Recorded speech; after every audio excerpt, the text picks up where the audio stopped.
From faking cancer to avoid taking accountability for her weight gain, to being trapped in one of the most disturbing codependent relationships the show has ever seen, Bettie Jo's story on My 600 Pound Life is a slow motion disaster from the start to finish. Not only does Bettie Jo need to fight her food addiction, but she also needs to fight an enabler who seems far more interested in feeling needed in keeping Bettie Jo fat than he is in keeping his wife alive. And we can see the impact of this enablement at the very beginning of the episode, as Bettie Jo weighs almost 700 pounds at just 24 years old. Being this size is miserable. I am always in pain. My weight is killing me. For most of her teenage years and her early adult life, Bettie Jo has consumed more than 10,000 calories a day, eating her way up to over 650 pounds. Instead of growing in other ways, like through an education or a career, the only thing that grew for Bettie Jo was the number on the scale. I can't do anything on my own. My husband, Josh, has to help me take a shower and wipe my butt when I use the bathroom. It's humiliating because of my weight. He has to be the caretaker. It makes me feel so guilty. Bettie's husband, Josh, does absolutely everything for Bettie Jo as well, for helping her to shower, wiping after she's been to the toilet, and making all of the meals. Even though the couple are married, Josh is more like Bettie Jo's caretaker, so they lack a lot of intimacy in their relationship and struggle to just act like a normal couple. Marriage with Josh is really difficult for us because of my weight. It prevents me from having a real marriage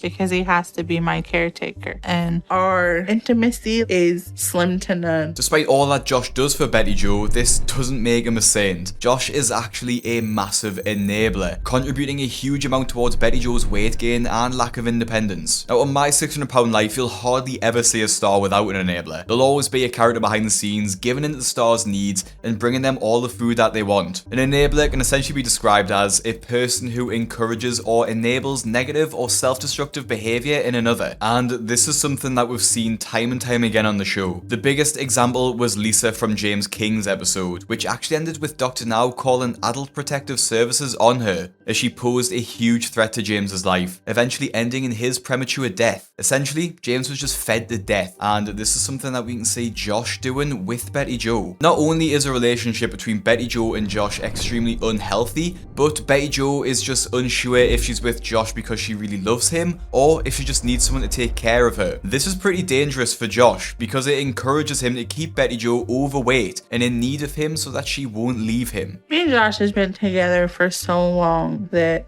sometimes I think, am I with him because I love him? Or am I with him because he's the one person that takes care of me? I'm tired of being this way. I hate myself. I hate this life. To make matters worse, Bettie Jo is also isolated from the rest of her family and can only see them when Josh is around. When they show concerns about her weight and eating habits, Bettie Jo has pretty much nothing to say about it either. Her cousin, Billie Jo, hates the lifestyle that she is living and desperately wants her to make a change and start making healthier choices. Whenever I see Bettie Jo, she's basically not mobile at all. She's usually sitting on the chair. It's very frustrating for me to see someone that I know and care about and love, to see them this way. How's your weight loss going? You lost any weight? It doesn't look like since the last time I seen you. Yeah, I don't have a scale around to weigh. My cousin, she's concerned, so she can be really critical of my weight. How many of those chicken strips you gonna eat? I'll probably eat a couple. I could eat that whole thing myself. I mean,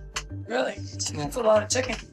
I think Josh sometimes is an enabler for Bettie Jo because he does bring the food to her. I don't think he's helping her at all. I've had conversations with Bettie Jo and basically told her that if she didn't change, she was going to die at her side. I've tried to encourage her, but until she wants to make that change and she gets the help she needs, I don't think that she's going to get better. And also, I'm sorry, but Bettie Jo and Billie Jo sound like cartoon characters. When Bettie Jo makes her dinner, her cousin points out the insane portion sizes, as it's what looks to be an entire bag of chicken nuggets. A typical portion's maybe 5 or 6, but Bettie Jo has double this. When her cousin confronts her, Bettie Jo and Josh become extremely defensive, accusing her of just being negative, when in reality, the cousin is the only person in the room that's being realistic about the situation. While Josh is definitely an enabler, Bettie Jo still got to a very large size before she met him. Since she was a toddler, Bettie Jo has always been overweight. She kept steadily gaining weight as she grew, getting up to nearly 200 pounds by the time she was just 12 years old. Bettie Jo's weight skyrocketed when she was 13, as she was unfortunately assaulted, which led to Bettie Jo resorting to food a lot more than she previously did,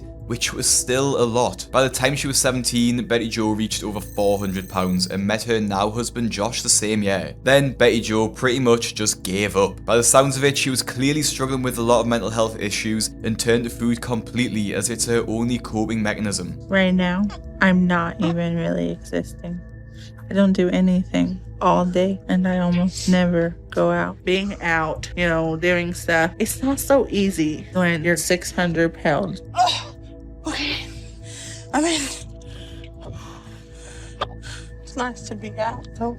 No. I want to have some freedom again, and my weight is keeping me from that. Bettie Jo's quality of life is pretty appalling too. She only leaves the house to get food from the supermarket and that's it. Simple things like dates with her husband, shopping trips, even holidays are all out of the question for her, as she simply cannot do them because of her size. Despite her love of food, she hates food shopping because of all the judgmental looks she gets when out in public. Just mac and cheese. I hate going out in public pretty much all the time because I can't stand people's reactions. The way I see myself on the outside, I hate it. On those, I feel judged. Like, look at that fat girl. But I know this is something that I did to myself. Here's the pizzas. I'm this way because of food. She likes food. I mean, everybody likes food, but she really likes food. Oh, what? I was raised country home cooking, so I'm just a big food person. I love starches, fries, mashed potatoes. I can eat a whole bag of chips if I don't pay attention. Now here we see Josh in just total enablement mode as he just gets Bettie Jo whatever she wants, passing her things from the top shelves because she can't reach out of a wheelchair. He doesn't even challenge it either, or admit that Bettie Jo has a problem, brushing her addiction off as she just really likes food. We can all see she really likes food, but this is an addiction. It's literally what her entire life revolves around. But what does Josh get out of all of this? If he loves his wife, why aid her in a premature death? I know I do bring a lot of the food into the house. The fast food, the chips, the soda is keeping Bettie Jo the way she is. I know I'm helping kill her. You can just see her life fading. I don't want her to die on me, but my biggest fear is if she loses this weight, that she's not gonna need me no more. Josh's motives are so selfish. He values feeling needed more than Bettie Jo's health and is willing to risk her life for that. But clearly somewhere inside Bettie Jo is an urge to recover and to live a somewhat normal life. She has dreams of a career and having a baby, and those are things she'll only be able to do if she loses weight. With determination in mind, Bettie Jo arranges to see the renowned weight loss specialist Dr. Now and must travel the long journey to Houston for her first in-person appointment. Despite the mountain of opportunities that Bettie Jo will have if she's able to lose the weight, there's only one person who can see the negative side. She may be denied the surgery, or she can be approved, and then there's the risk of her dying on the table during the surgery. But my biggest fear is actually her dropping the weight and leaving me. Honestly, what kind of husband would prefer to see their wife on death's door rather than good health? It's honestly disgusting for Josh to have this attitude too, when he knows how deeply Bettie Jo is suffering, with the physical limitations of her weight, but also the psychological issues that trouble her mental health. Bettie Jo is depressed with her weight and wants to lose it. Josh is ultimately against her choice and is likely going to do everything he can to change her mind. Bettie Jo is going to have to undergo a difficult journey of having to navigate the weight loss program, but ultimately having to come to terms with the fact that her partner is her enabler, and she might have to leave him if she wants to make any progress. After a 13-hour drive to Dr. Now's office, Bettie Jo finally arrives and gets to see her weight for the first time in several years because she didn't have a scale at home. Although, I think even if she did have a scale at home, it wouldn't go high enough to measure her true weight. I'm a little scared to see the number on the scale. I know I'm over 600, but I'm not sure how much I've gained over the last year. Wow. I'm a little nervous to see the doctor. I'm hoping he can tell me he can schedule me for surgery. Now knowing her actual weight, Dr. Now sits down with Bettie Jo to put it all into perspective to try and explain just how dangerous her level of obesity is. So you're 5 feet 2 inches tall. Your ideal body weight is 120. And you're 650 at this weight. I don't think you're gonna make it to 30. Bettie Jo has a small frame, which means her 650 pound is more like 800 or 900 pound on her body. You have to get an eating habit that's gonna be sustainable. What's your biggest challenge? I love anything that has to do with potatoes. Who does the grocery shopping? She makes the list. I go get the stuff. So you are her enabler.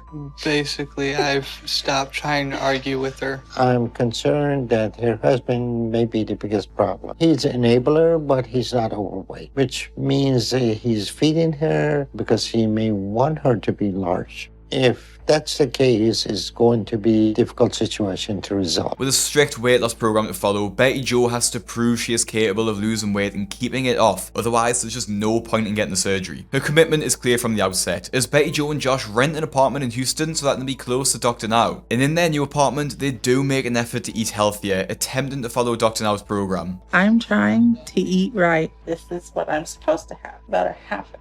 I have to break a lot of old habits. There are smaller portions, a lot smaller than before. I can't share with you now. You'd eat the whole thing, then I wouldn't have none. This doesn't really fill me up. I'm hoping that once I get the surgery, I won't have hunger pains like this anymore. I've also been trying to exercise for the first time in my life. Now I gotta do 20, remember? 5, 4, 3. It's been really hard, but a little fun. After a month, Bettie Jo goes back to Dr. Now's office for her second weigh-in to see if the last month has paid off and see if she's lost any weight. I am a little nervous about the weigh-in. I just hope today's a good day. Yes. Hey, $5.99. I hope the doctor is happy. I've listened to everything he told me to do, and it's paid off. Getting under 600 pounds, even by just 1 pound, is a massive achievement, as it proves that she can stick to the program and can lose weight. But despite the loss, Josh isn't too impressed. How is your eating habit coming along? Pretty good. I've really been making a big effort. I've noticed around the house, she don't need my help as much, or getting in and out of vehicles, she don't need my help as much. Does that bother you that she doesn't need any of your help? It's starting to, yeah. I'm starting to feel a little bit useless. I think the issue with her husband is becoming apparent. He wants to be needed, and that is his primary concern. Bettie Jo is ready for surgery, but she still needs to address a lot of issues to be successful in long term. Instead of being happy for his wife, knowing that she's moving in the right direction, he's annoyed that she relies on him less, admitting that he's feeling useless. He clearly isn't happy that she's losing weight, and I'm sure it won't be long before we actually start seeing Josh sabotaging Bettie Jo. A week later, Bettie Jo goes under the knife for her weight loss surgery, which thankfully goes very well with no issues. Well, Bettie Jo's surgery went very well, and she should do okay. You're just waking up, hon. You're doing great. I think Bettie Jo's biggest challenge is going to be that she's depending on her husband to provide her with proper nutritional food. That's going to be a challenge, that we get him to get the right stuff for her. But I would assume in 3 months, she should lose over 200 pounds. But the surgery isn't Bettie Jo's biggest challenge, as she now has to face Josh, whose actions will likely encourage her to fail in her weight loss, as he literally wants to keep her overweight. The couple are bound to butt heads at some point, as they both have opposite goals, but at the end of the day, it's Bettie Jo's life, so she should be the one who's in control. And honestly, it's just insane that Josh is putting up this much of a fight against Bettie Jo losing weight. And quicker than you'd expect, Josh already turns his back on Bettie Jo, leaving her at the hospital by herself. It's clear that Josh is trying to punish Bettie Jo for making the decision to have weight loss surgery, instead of being proud of her achievement and being there for her after a near life-threatening surgery. I'm kind of upset. It was my first night after surgery. Josh promised it was sick. He wasn't here at all for me last night. Leaving Bettie Jo at the hospital at herself just so he could prove a point is pretty diabolical behaviour, to be honest. If it was him, I wouldn't leave his side at all. We have to be a team, and I have to be able to rely on him. And it hurts that he's not here. Weight loss surgery isn't something that should be taken lightly. Patients need at least 6 to 8 weeks to recover. So Josh abandoning his wife from the start just isn't a good sign at all. When patients don't have the support system at home to help them recover after surgery, Dr. Now will literally refuse them the treatment. That's how crucial the support is. And for Josh to not even support Bettie Jo on her first night in recovery is pretty shameful in my opinion. And honestly, it's a clear nod towards his negative sentiment towards the weight loss program as a whole. Josh's negative behaviour continues when Bettie Jo recovers at home, and it's actually him who's stopping her from eating on the diet plan. When Bettie Jo suggests adding some vegetables to the dinner, Josh just laughs in her face and talks down to her. Cooking, what do you think I'm doing? You can make some green beans. With hamburger helper. Yeah. I just think that's kind of weird. Some green beans with stroganoff hamburger helper. That even sounds weird. Really? Really what? Joshua! Josh is the one that's pretty much preparing meals. He doesn't necessarily want to follow the doctor's diet. Josh is depressed and I don't know why. I'm getting a little frustrated right now. I gave up everything to come down here. I was hoping it would go a little bit better than what it has been, but it hasn't. I'm gonna go sit down. I know he cares, but I just feel like he's not motivated to help me. I feel like if we didn't even come down here, she wouldn't be how she is and we'd be okay. I don't know what's gonna happen with us. I don't know the damage that's gonna be done in our relationship. Now, obviously, there's a lot going on there. Josh blames Bettie Jo for putting him in this situation where he's lost everything. And I'm not actually sure what the everything actually is, as I'm pretty sure he never had to quit any job because he relied on Bettie Jo's income, which is probably from a disability allowance. Well, yeah, he did have to move a few states away from his hometown, but it's only temporary while she finishes the treatment. The funny thing is, the sooner she loses the weight, the sooner that they can both return home. So if Josh actually just helped Bettie Jo lose weight, they could return to their normal lives sooner. But clearly this normal life is what Josh is afraid of. He literally wished Bettie Jo never started the weight loss program, despite her living literally on the brink of an untimely death. Even Bettie Jo admits that needing someone to take care of her might be the only reason that they're together, and honestly it's pretty sad from both sides. But things for Bettie Jo continue to get even worse when she's rushed to hospital after having difficulty breathing. Come on, you gotta stay awake. Come on. Babe, honey, I'm getting some people out here. I'm not sure what happened. I felt like I was having a heart attack and then I kept blacking out. Bettie Jo was in really bad shape. I'm glad she came in the right time. If she didn't come, we would have lost Betty. This is the first time I've seen her like this, ever. Yeah. She was suffering from heat stroke, and when somebody is as heavy as Bettie Jo, heat exhaustion can be very dangerous. I ain't seen you like that before. I never felt like that before. My heart damn near fell out my chest. I thought she was dying. It was very scary for me. I don't ever want to lose her. Right now, we stabilized her, and she's doing better. We're going to keep her for observation, but with a little rest, she should be fine. The seriousness of Bettie Jo's condition seems to have struck a nerve with Josh. For a person of a healthy weight, heat stroke can be dangerous, but for most of the time it's just uncomfortable. For Bettie Jo, she would have died if she didn't go to the hospital, which just shows how severe her weight is. And after this, it's pretty clear, Josh doesn't want to lose his wife by her untimely death, or by a breakup when she realizes she actually doesn't need to be with him anymore. This is even more clear when Bettie Jo is weighed at the hospital after being given the green light to go home. After a few months at home after surgery, supposedly following the diet, but clearly not, Doctor now discovers that she's made absolutely no further progress towards her weight loss. By his standards, she should be down at least 60 pounds by now, as the weight loss becomes a lot easier post-surgery. It's clear someone hasn't been helping Bettie Jo as much as she needs. So you haven't lost any weight. What's going on with that? You need to be straightforward about your eating habit outside of hospital. My eating habit is good. I mainly eat like Raisin Bran. Well, that is a high-calorie food. What do you mean Raisin Bran? It's been a couple months since surgery. Bettie Jo, she should have at least lost another 60 pounds. The fact that she hasn't lost any weight means that she's overeating. Just pay attention when I tell you, okay? If the calorie you take and the calorie you spend is equal, your weight will stay the same. I have been kind of overeating because I have been a little depressed and stuff.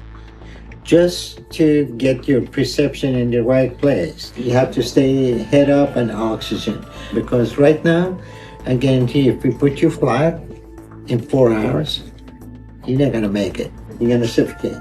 Overeating has limited your lung function to the point that you're not too far from dying. Now, here's the thing. Bettie Jo is literally clinging on to life, and that still hasn't changed anything. While I know Bettie Jo obviously controls what she puts in her mouth, Josh is her enabler, and he is the one buying, making, and bringing her the food. She has a food addiction. It's very difficult for her to stop eating on her own, and she needs the help, but Josh is just indulging her. How am I supposed to do that when my husband doesn't want to do it with me? Like, he wants to eat all of the junk, and that's all he wants to buy and get. And I'm not getting no support from him at all. I can't do this without somebody to help me say no. In order for Bettie Jo and Josh to make any progress in their relationship, Dr. Now suggests that they both see a counsellor to overcome their codependency, as at the moment, neither partner can exist without the other. Bettie Jo relies on Josh to take care of her physical needs because of her immobility, and Josh needs Bettie Jo because he simply doesn't want to be alone. For like the last 2 months now, we've just kind of been biting each other's heads off, I guess. We don't know how to communicate. In my opinion, it started when I had my surgery. The first night, he promised that he would stay at the hospital with me, and he didn't. I wonder, Josh, what are you thinking or feeling, or how has it affected you? The weight loss or the surgery, and just how has that changed your relationship? I used to take care of her. I used to be her caregiver, do what she needs, but now she's starting to just be able to move around and stuff, and in a way that really scares me because I don't want her to leave me. So Lately, he kind of feels that I'm pushing him away and not wanting to be with him, and that's not quite, what the issue is. Even though Josh's response is pretty awful, at least he's being honest. In James King's case, his partner Lisa was never honest, and would never admit that the reason she kept overfeeding James was because she wanted him to stay overweight and keep looking after him. Maybe because Josh has taken a step towards admission, he can finally work on actually helping Bettie Jo with her diet instead of hindering it. But despite this, the therapy session takes a turn for the worse, as Josh actually storms out the room and refuses to speak. I need air. Nope. What? After Josh's meltdown, the couple try to work on their relationship, and Bettie Jo does actually lose a small amount of weight during this time. To help speed things along, she starts the gym to burn some extra calories. I definitely want to keep pushing to lose weight. Perfect, good, okay. And for us to start having a life together again. I think Bettie Jo's doing really good, especially coming out to a public place like this and actually getting into it. 5, 6. It's been nice to discover that we still care so much about each other. This whole process and journey has taught us that. Breathe out. 3, there you go. My arms definitely feel like they're gonna fall off. I was scared we didn't love each other anymore, but I love Josh more than ever. Bettie Jo's journey on the weight loss program seems to be working, although at quite a slow pace. Josh clearly has been making some changes in his behaviour, which is a good thing, but Bettie Jo really needs to stick more closely to the diet if she wants to lose weight faster. In almost a year, she's down 100 pounds. Some patients have lost 100 pounds in 1 month, so it's obvious that Bettie Jo is still indulgent in more food than she should be. To show her family how far she's come, Bettie Jo and Josh make the long journey back to their hometown so they can see her in person. Well, hi, Bettie Jo. Hi. How you feeling? I'm feeling pretty good. How are you? Well, you look good. Thank you. I'm 100 pounds down. I can tell. A lot different than what you did when you went down there. Yeah. You couldn't even walk hardly when you went down there. You look better. The main reason I wanted to do this was so I could actually be part of the family, because not being able to do anything with them hurt a lot. Yeah. Oh my God. Water was so I think Bettie Jo and Josh are doing a great job. Them being down there in Texas, they have to do things on their own, and I think it's making their relationship stronger and making them stronger as individuals. I told her for every pound she lost, I'd give her a quarter. I would just put it as $1 a pound. Oh, yeah. You're gonna have a big payday come summer, ain't you? Yeah, I guess so. From what the family has said, it seems like Bettie Jo and Josh had some serious growing up to do, and moving to Houston did help a lot with that. Although I'm unsure about Josh, I bet they've never actually worked a day in their lives. Josh stayed with Bettie Jo to claim her disability payments, and Bettie Jo was unable to work because of her weight. They've been acting like children for far too long and desperately needed a change to help them grow up. One of the couple's biggest dreams was to have their own house and start a family, so they have a lot of work to do to achieve this goal. Bettie Jo's journey on My 600 Pound Life ends with her weight around 540 pounds, over a 100 pound loss from when she first started. But her weight loss journey journey doesn't end there, as in her follow-up on the Where Are They Now episode, the film crew visit Bettie Jo to see how she gets on. By this point, a year or so later, Bettie Jo has continued her weight loss and looks like a completely different person, and you'd be surprised to see that her and Josh are actually still together. The couple ended up moving back to their hometown to be surrounded by family who wanted to continue to support Betty with her weight loss. As she's lost so much weight, Bettie Jo's body is slowly returning to normal, and she even gets pregnant unexpectedly. Bettie Jo never even thought that she could have children, so the pregnancy has come as a bit of a surprise for the couple. But just because she's lost a lot of the weight doesn't mean that she's completely out of the woods yet, as her pregnancy is considered to be high risk. I recently went to the emergency room because I was sick and my stomach was hurting. After doing a CT scan, they noticed a large mass on my spine. Because I'm pregnant, the bigger the baby gets, the more he presses on the bone mass on my spine. There's a chance I could become paralyzed. The mass on Bettie Jo's spine is really severe, so much so that if she waits too long, she could actually become paralyzed from the waist down. She actually needs to choose whether to have the surgery and risk losing the baby, or wait until the baby is born and risk losing the use of her legs. Honestly, this is just an awful situation for anyone to be in. While she's pregnant, Bettie Jo stops the program because it's too much to handle and she's worried about her health. Thankfully though, her baby is born perfectly healthy, but Bettie Jo still has a mass on her spine and she's really concerned about it, so she reaches out to Dr. Now for help. But surprisingly, Bettie Jo doesn't just say that she has a mass on her spine, and both her and Josh make the situation much more worse than it actually is. So what's going on with your back? Well, I found out right before I knew I was pregnant that I had a bone mass. Then when I had him, they found cancer on my part of the mass. Okay, I don't know if that's reality or not, but what your MRI showed that you got what we call a heterotopic bone formation and cartilage. That is old. That is not new information. Yes, I know you know this, but my point is this is a congenital condition. It's been there since birth. This is not something that has developed suddenly, and it's not anything that I would consider cancer. The only test that will determine bone cancer is doing a biopsy. There's no way to diagnose it without doing that. It is cancer. Okay, is a biopsy was showing that it's cancer? It is a biopsy showing it was cancer? I'm done talking. I'm shutting up before I lose my temper. Okay, I don't care what anybody told you. Cancer is not a cancer unless you see it under the microscope. Okay? And she had that lesion there a long time. And if she had cancer, they would be treating her immediately. But the reason they are even running cancer tests on you is that you went to a cancer doctor and you told them that you wanted that. I called your doctor there and they have told me they haven't given you a cancer diagnosis. So you're making all this up. Excuse me. Mm-hmm.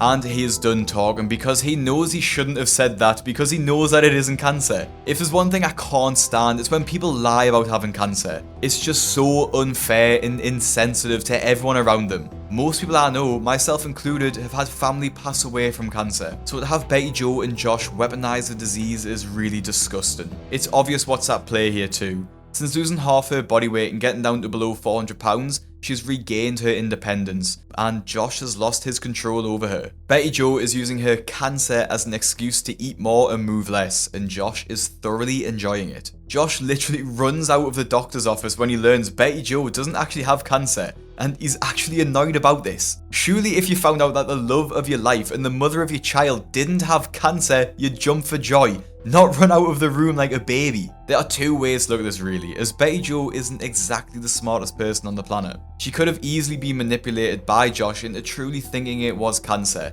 like Munchausen syndrome by proxy, which is a rare form of abuse where a caregiver, Josh in this case, either makes up fake symptoms or causes real symptoms to make it look like their victim is sick. It's awful in this case because Bettie Jo is actually sick, and he's making it seem a lot worse than it actually is. Despite her belief that she did have cancer, Bettie Jo tried the weight loss program again, but didn't end up losing much more weight. As of recently, she's posted a few selfies on Instagram and she looks to be around the 350 pound to 400 pound mark, so she still has a lot to lose to be considered a healthy weight. Bettie Jo's attempts at weight loss were pretty poor, and it took her a long time to make any progress at all. She was constantly looking for excuses, and as much as Josh was her enabler, she obviously had her fair share of enabling herself too. But as for the fake cancer story, Bettie Jo is sure to go down as one of the most infamous stars ever to appear on the show, alongside one of the worst enablers I've ever personally seen. Now, if you like this video and you want to see more, click the videos on your screen now to see the biggest ever on my 600 pound life. Make sure you follow my Instagram at BigCraigYT, subscribe so you don't miss a video. Thank you for watching, and I'll see you in the next one.